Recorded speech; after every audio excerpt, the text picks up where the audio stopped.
Bom dia, irmãos. Definitivamente essa igreja é uma igreja que gosta de abraçar.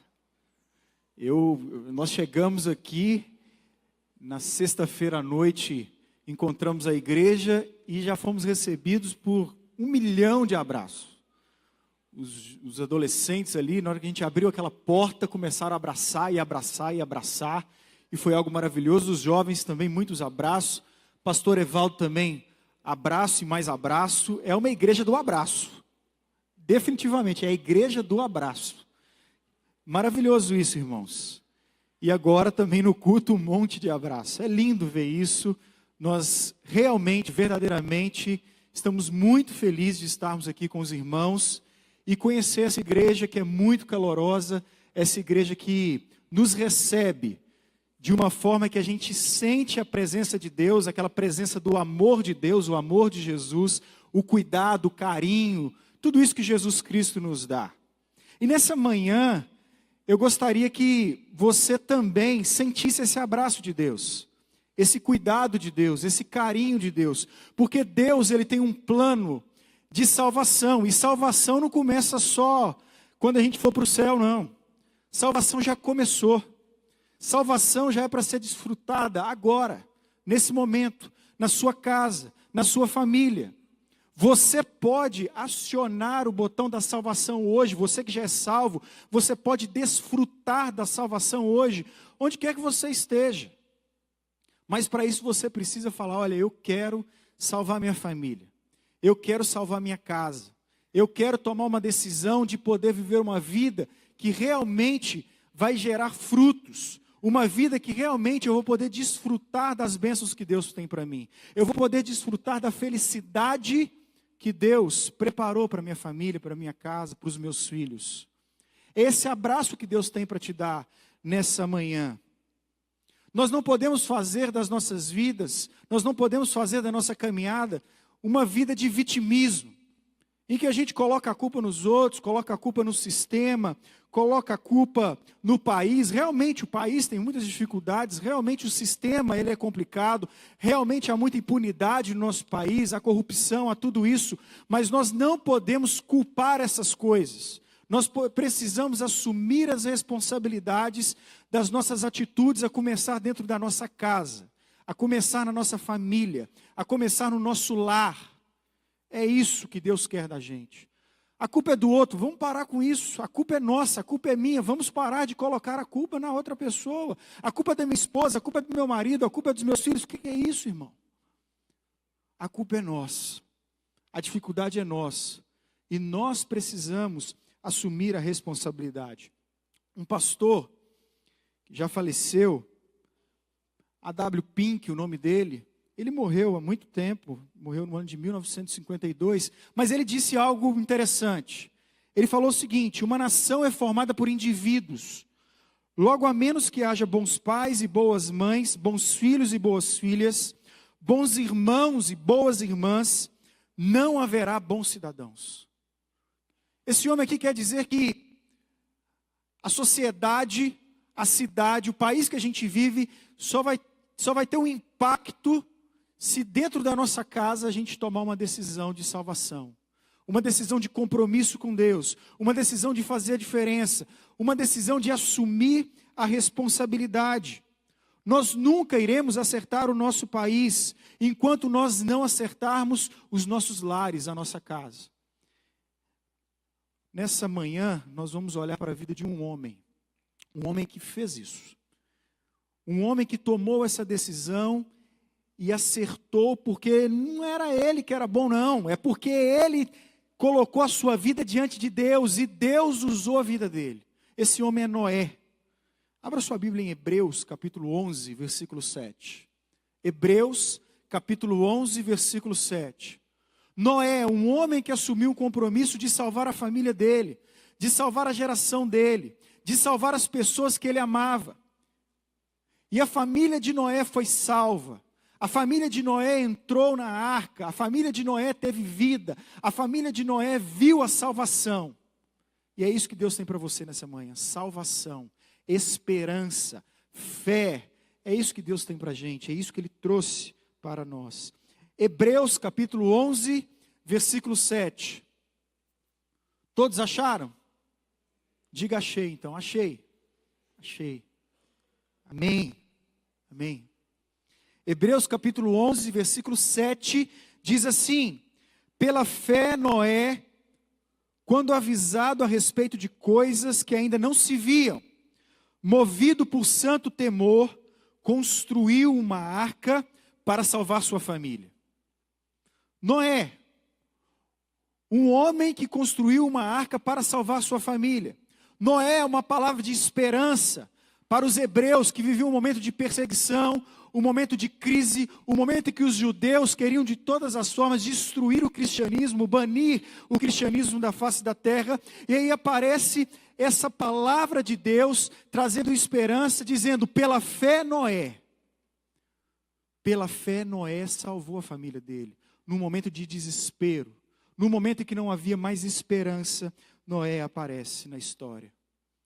O contexto da história de Noé é marcada por um momento de desobediência entre os filhos de Deus que se casaram com as filhas dos homens.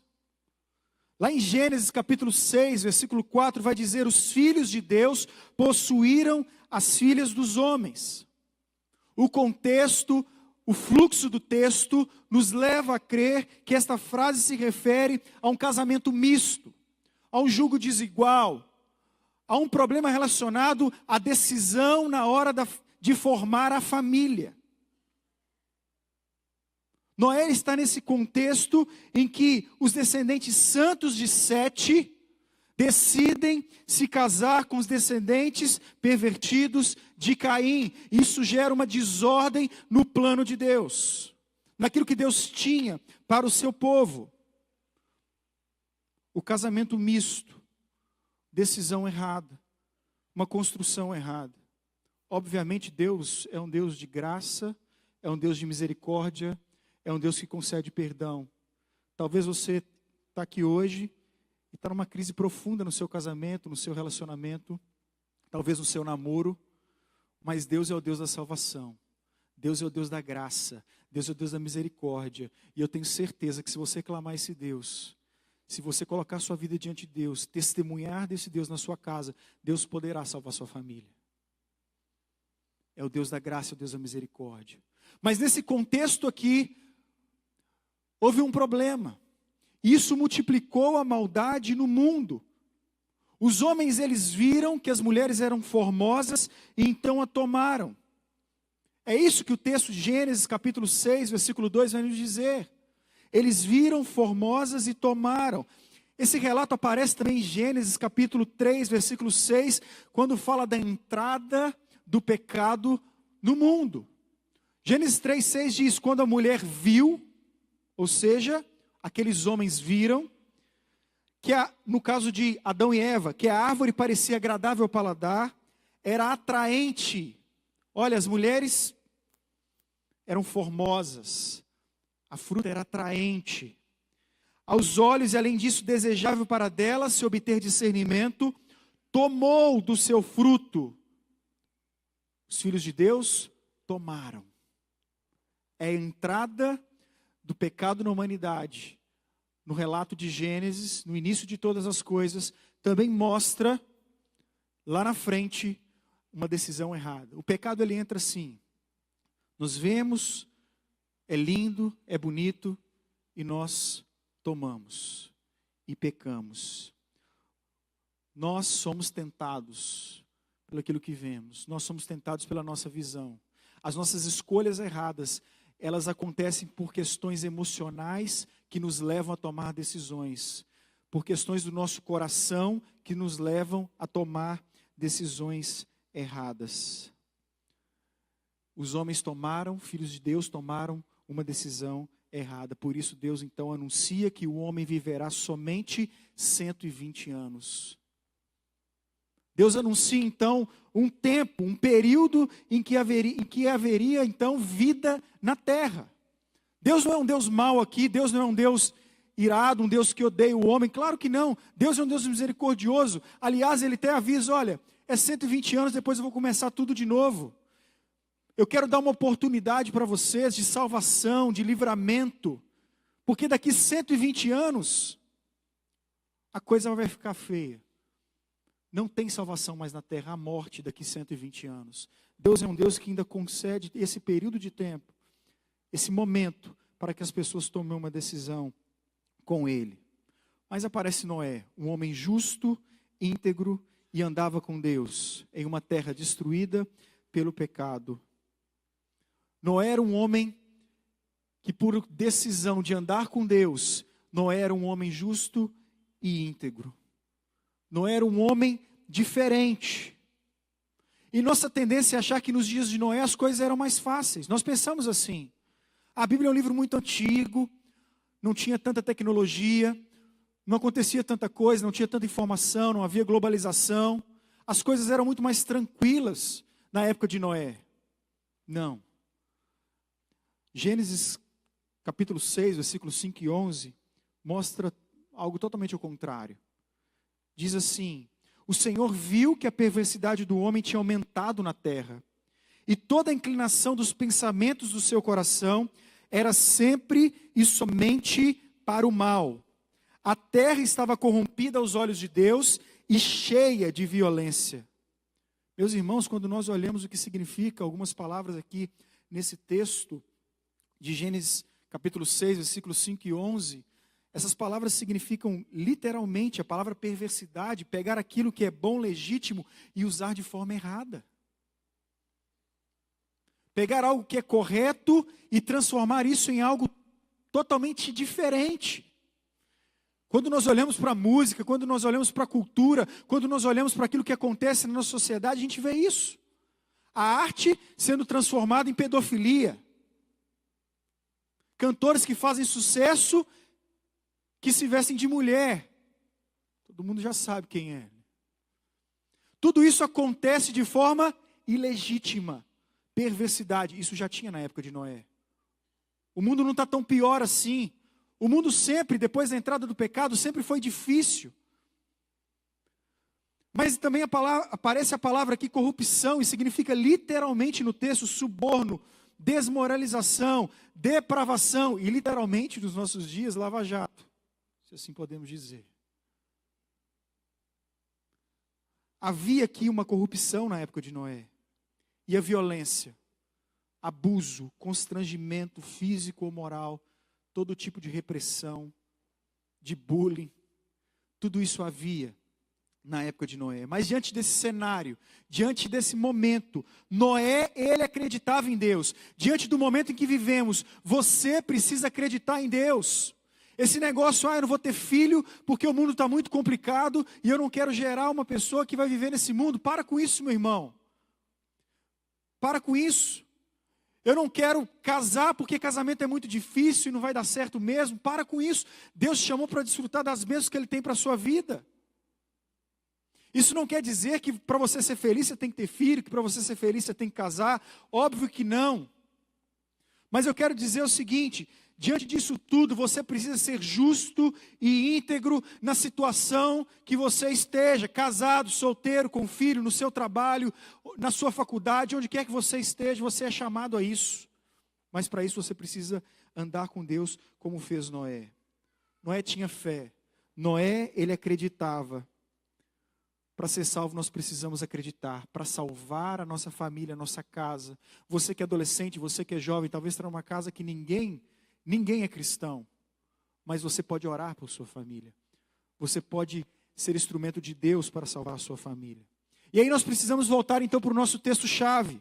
De Hebreus, capítulo 11, versículo 7. E eu convido você que mantenha a sua Bíblia aberta nesse versículo aí. Versículo 7. Porque Noé agora vai mostrar naquilo que ele acreditava. E aquilo que ele acreditava é o que nos dá a capacidade de salvarmos as nossas famílias. Por meio de Deus, através do Espírito Santo, é claro. O versículo 7 diz assim: pela fé, Noé, quando avisado a respeito de coisas que ainda não se viam. Sabe o que esse versículo quer dizer, essa primeira parte? Noé, quando avisado, ou seja, Noé acreditava na instrução de Deus. A palavra avisado significa literalmente instrução. E quando nós observamos na Bíblia, o sábio Salomão disse em Provérbios 4,13: apegue-se à instrução, não a abandone, guarde-a bem, pois dela depende a sua vida. A sua vida, meu irmão, depende da instrução de Deus. A vida da sua família, o sucesso familiar, o seu sucesso empresarial, o seu sucesso na cidade que você vive, depende da instrução de Deus. Não dá para você ir sozinho. Não dá para você caminhar sem Deus, não dá para você caminhar sem a palavra de Deus. Você precisa da instrução dEle. Talvez a gente caiu num conforto muito grande, né, de pensar assim, o Antigo Testamento era o local das tragédias, era o momento em que Deus realizava catástrofes e tal. Hoje em dia é a graça, está tudo muito tranquilo, a vida que segue, Jesus já resolveu tudo e vamos lá. Meu irmão, há um problema nisso. Há um problema. Porque Deus realmente, Ele faz coisas diferentes hoje. O dilúvio que Ele mandou ali na época de Noé, Ele não vai destruir mais a terra assim. Ele fez uma aliança com o homem e disse, olha, não vou destruir mais a terra com água. Mas uma coisa acontece aqui. Há um jeito de Deus permitir que o homem tome suas próprias decisões. Há um jeito aqui que Deus permite que o homem se destrua. É pesado isso, né? Mas a Bíblia mostra isso acontecendo aqui. Deus deixou que o homem se destrua sem nenhum impedimento. Para isso basta o homem negar a instrução de Deus. Romanos capítulo 1, versículo 28, diz algo que comprova isso. Fala assim, visto que desprezaram o conhecimento de Deus, Ele os entregou, olha só, Deus os entregou a uma disposição mental reprovável para praticar o que não deviam. Deus então, Ele entrega o homem que rejeita a instrução dEle, as suas próprias paixões, aos seus próprios desejos, às suas próprias vontades. Deus dá corda para o homem ir. Mas eu tenho certeza que esse não é o plano de Deus para a sua vida não, meu irmão. Deus quer que você se apegue à instrução dEle. Deus quer que você tenha fé, acredite na palavra de Deus. E fé na Bíblia é algo totalmente diferente do que a gente vê por aí. Fé na Bíblia é algo totalmente diferente do que acontece hoje, no mundo evangélico que a gente vê aí. Fé na Bíblia significa conhecimento da palavra de Deus. E a sua fé, meu irmão, muito diferente do que as igrejas têm pregado aí. A sua fé só aumenta quando você se apega à instrução de Deus, porque a fé vem pelo ouvir e ouvir a mensagem do Senhor. Esse negócio de que eu preciso ir na igreja ver um monte de milagre, de ver gente levantando, de ver paralítico andando. Deus pode fazer isso, mas o que Deus quer para a sua vida, para aumentar a sua fé, é a palavra e a instrução de Deus. É assim que a fé aumenta. A fé é o firme fundamento. A fé é a instrução. E Noé acreditava na instrução. Quando avisado, Noé, ele ouviu a voz de Deus. E a palavra de Deus, na época de Noé, era a própria palavra de Deus, é a própria fala de Deus na vida de Noé. A fala de Deus está aí na sua mão, está aí no seu celular, está na Bíblia. A fala de Deus, a voz de Deus. Se você ouvir algo muito interessante, né? Se você quiser ouvir a voz de Deus, comece a ler a Bíblia em voz alta na sua casa. E você vai ouvir a voz de Deus falando com você. Está na palavra dEle. Meus irmãos, precisamos escutar a palavra antes de falarmos. Precisamos avaliar as nossas experiências na palavra do Senhor. Entendam bem, a experiência de Noé nesse momento talvez poderia falar algo totalmente ao contrário, porque até aquele período não havia caído uma gota de chuva sobre a terra, e nós conhecemos muito bem a história de Noé, que houve um dilúvio, houve uma chuva que inundou toda a terra. Águas que saíram de debaixo da terra, águas que vieram dos céus, e isso provocou um dilúvio, uma enchente. Mas até então não havia caído uma gota de água sobre a terra, e Noé acreditou na palavra de Deus. Acreditou que haveria chuva, e construiu um navio no seco. a experiência de Noé teria levado ele à ruína, porque ele olharia para a experiência e falaria o seguinte: olha, esse negócio de chuva não tem na terra, eu não vou fazer isso.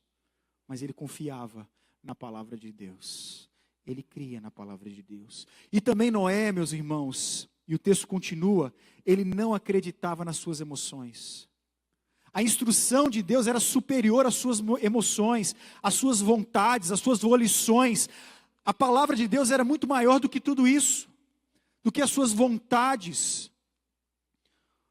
O versículo continua e diz o seguinte: pela fé Noé, quando avisado, quando instruído a respeito de coisas que ainda não se viam, movido por santo temor. Santo temor significa aqui emoções. Noé tinha uma reverência pela palavra de Deus. Ele sabia que a palavra de Deus trazia vida para ele, iria trazer salvação. Noé tinha um santo temor que era capaz de mexer com os sentimentos dele. Noé amava ouvir a Deus. Noé tinha o temor do Senhor, que é o princípio do conhecimento. Mas os loucos desprezam a sabedoria e a disciplina, diz Provérbios capítulo 1, versículo 7. Não viva como louco, meu irmão. Viva como aquele que teme ao Senhor. E que a palavra do Senhor é doce, que a palavra do Senhor é refrigério na sua casa, que a palavra do Senhor é aquela que direciona as suas decisões. O que nos impede de vivermos debaixo do temor de Deus? Eu acredito que nos impede é o medo dos outros. Quando não tememos a Deus, tememos os homens. E o temor dos homens é algo que nos escraviza muitas vezes. O que vão pensar de mim? O que vão falar de mim? Se eu tomar essa decisão, o que na minha empresa, como que eles vão me julgar diante disso? Se eu não fizer isso, se eu não der um jeitinho aqui. Por quê? Porque nós não tememos muitas vezes a Deus, tememos os homens. Temos medo dos homens, temos medo daquilo que eles vão pensar da gente. E esse é um grande perigo. É um grande perigo porque não dá para adorar a Deus e temer os homens. É preciso temer a Deus. Quem teme o homem cai em armadilhas, mas quem confia no Senhor está seguro. Diz Provérbios: se você confia sua vida no Senhor, você está seguro no Senhor. Suas emoções estão controladas, tranquilas no Senhor, porque Deus é aquele que controla as suas emoções. Não quer dizer que você não vai passar por lutas. Isso não quer dizer que se você enfrenta depressão nesse dia, e você, por ser crente, não pode enfrentar essas coisas, não quer dizer nada disso. Quer dizer que quando nós passarmos por momentos difíceis, passarmos por momentos de crise, nós precisamos voltar para o Senhor.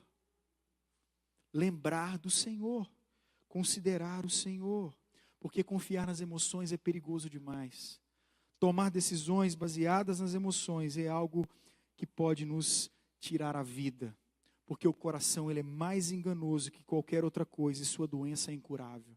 A sociedade que a gente vive manda a gente confiar no coração, não é isso? Confie no seu coração, ouça a voz do seu coração, o seu coração é seu guia. A Bíblia diz totalmente diferente. O coração é mais enganoso que qualquer outra coisa. Não confie no seu coração. Não escute a voz do coração. Escute a voz de Deus. Tema a voz de Deus. Deixa Deus controlar as suas emoções. E quando Deus controla as nossas emoções, isso nos motiva a obedecê-lo. Isso nos motiva a fazer a vontade dEle. Isso nos motiva a ter uma vida controlada. Uma vida longe da gula, longe da embriaguez, longe do vício da imoralidade sexual, do materialismo que tanto nos domina, da inveja daquilo que os outros possuem. As nossas emoções passam a ser controladas por Deus, diferente daquilo que o mundo tenta nos seduzir ou nos controlar, daquilo que os homens tentam nos seduzir e nos controlar. Noé então estava motivado. Noé então sabia aquele que podia fazer da sua vida diferente, da sua família. Por isso, motivado, instruído, Noé estava com sua emoção controlada. Noé estava assim: agora eu preciso ir, agora eu preciso marchar, agora eu preciso construir. Então Noé, ele obedece. E o versículo 7 vai terminar assim, diz: pela fé Noé, quando avisado, instruído a respeito de coisas que ainda não se viam, movido por santo temor, Noé obedeceu. Noé construiu uma arca. Quem confia em Deus, quem deixa Deus controlar suas emoções, obedece. Apesar das circunstâncias difíceis, apesar de tudo que está acontecendo no nosso Brasil hoje, apesar da gente não acreditar, e ontem nós conversamos lá com os jovens sobre o endurecimento do coração, apesar do coração endurecido para tudo que tem acontecido na nossa sociedade, na política, na igreja brasileira, nos pastores, no evangelho que é pregado, apesar da nossa desconfiança, apesar do relativismo que a gente não sabe mais o que é a verdade, apesar dos púlpitos, infelizmente, não pregarem mais a palavra do Senhor, como deve ser pregada, expondo o texto, apesar de todas essas coisas, Noé, ele obedeceu, a igreja de Noé, a família de Noé, obedeceu ao Senhor e construiu o navio e foi salva. Meu irmão, pare de seguir os modismos, pare de seguir aquilo que não tem nada a ver com a palavra de Deus e deixa Deus transformar a sua vida, porque isso vai levar à obediência e à salvação. Noé fez isso. E Noé não ficou somente assistindo esses 120 anos. Segundo a Pedro, capítulo 2, o versículo 5 diz que Noé pregava sobre a justiça de Deus para uma sociedade incrédula. Noé testemunhava, Noé falava, Noé, olha, vem para a arca, vem ser salvo. Deus preparou a salvação, Deus trouxe a salvação para esse mundo. Deus trouxe aquele que pode mudar a sua família, mudar a sua história. Vem comigo. Noé, ele chamou o povo a isso, mas o povo não quis. O povo não quis. Meu irmão, o amanhã pode ser tarde para a sua vida, para a sua família. Há pecados que machucam, há pecados que destroem, há pecados que matam, há pecados que cometemos que às vezes não tem volta. Pode ser muito tarde, e não é a vontade de Deus que você viva tragédias causadas pelo pecado. A vontade de Deus é que você viva uma vida boa. Talvez você está aqui e não considera também que Jesus Cristo é aquele que pode salvar a sua família e também te salvar para a eternidade. Jesus é aquele que representa e que nos mostra que a vida que vivemos hoje é exatamente como foi nos dias de Noé. A sociedade que a gente vive é exatamente como foi nos dias de Noé. E os dias de Noé foram os últimos dias. Os dias de hoje são os últimos dias também. Jesus disse isso. Jesus disse o seguinte: como foi nos dias de Noé, assim também será na vinda do Filho do Homem. Pois nos dias anteriores do dilúvio, o povo vivia comendo e bebendo, casando-se e dando-se em casamento, até o dia em que Noé entrou na arca. E eles nada perceberam, até que veio o dilúvio e os levou a todos. Assim acontecerá na vinda do Filho do Homem. Aqui fala de uma questão que ainda não aconteceu, a vinda do Filho do Homem. Jesus voltará para buscar a sua igreja, para buscar aqueles que o amam, para buscar aqueles que perseveram, para buscar aqueles que entregaram sua vida e querem fazer a diferença, para aqueles que um dia confiaram as suas vidas em Jesus. Jesus vai voltar para buscar essas pessoas. E nós anunciamos a volta de Jesus. Nós temos esperança na volta de Jesus. Não despreze a palavra de Deus. A arca está ali, colocada para salvar. Noé anuncia. Jesus, ele foi pendurado naquela cruz, no madeiro. Jesus foi colocado ali, mostrando o seguinte: olha, eu trouxe a salvação, eu trouxe a esperança, eu trouxe vida para dentro da sua casa, eu trouxe paz, eu trouxe o paraíso. Jesus mostrou isso na cruz. Hoje mesmo, falou com aquele ladrão do lado, hoje mesmo estarás comigo no paraíso. Jesus trouxe o paraíso para você, em meio às lutas, em meio às tragédias e às dificuldades. Existe paraíso aqui na terra, amém, irmão? A gente pode desfrutar isso sim, eu creio nisso. Mas você precisa acreditar na instrução. Você precisa deixar Deus controlar as suas emoções. E você precisa acreditar e confiar e obedecer a Deus. Pela fé, Noé construiu uma arca e salvou sua família. O que você tem construído na sua vida? O que você tem feito com sua vida? Sua vida você tem vivido momentos de ruínas, de destruições. Você tem sido mal na sua casa. Você tem sido uma pessoa que coloca Jesus em tudo que você faz, no seu dia a dia. Noé foi esse homem. E nós, homens e mulheres de Deus, filhos e filhas, precisamos buscar a esse Deus que tem a salvação para nós todos os dias. Que a esperança da salvação nos motive, que a esperança de um dia encontrarmos com Ele nos faça perseverar, e que nós, enquanto igreja de Jesus, não desanimemos, porque sabemos que temos um Deus que quer o melhor para nós. Vamos orar. Deus, nós te louvamos, Pai, porque a Tua palavra é poderosa, e é a Tua palavra que fala conosco nessa manhã, Pai. Nós, homens, somos simplesmente pessoas, Deus, que somos tentados a fazer a vontade nossa, do nosso coração, Pai. Mas o Senhor não nos deixou órfãos, o Senhor nos escreveu uma carta de amor. E Jesus Cristo é o centro dessa carta. É o centro dessa carta que nos traz esperança, que nos traz vida, Pai.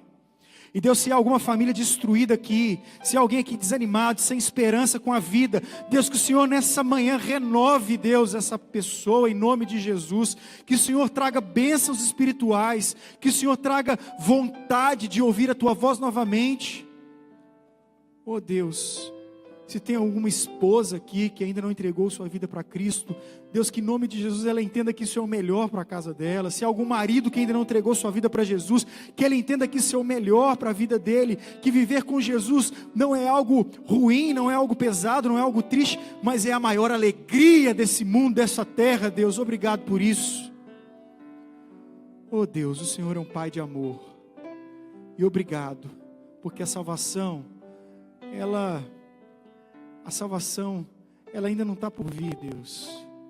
O melhor do Senhor ainda não está por vir. O melhor do Senhor já chegou. Aleluia por isso. Em nome de Jesus que nós oramos, agradecidos pelo Senhor, pelo abraço que o Senhor nos deu nessa manhã. Amém e amém. Deus abençoe os irmãos. Que Deus continue a nos ajudar. Amém.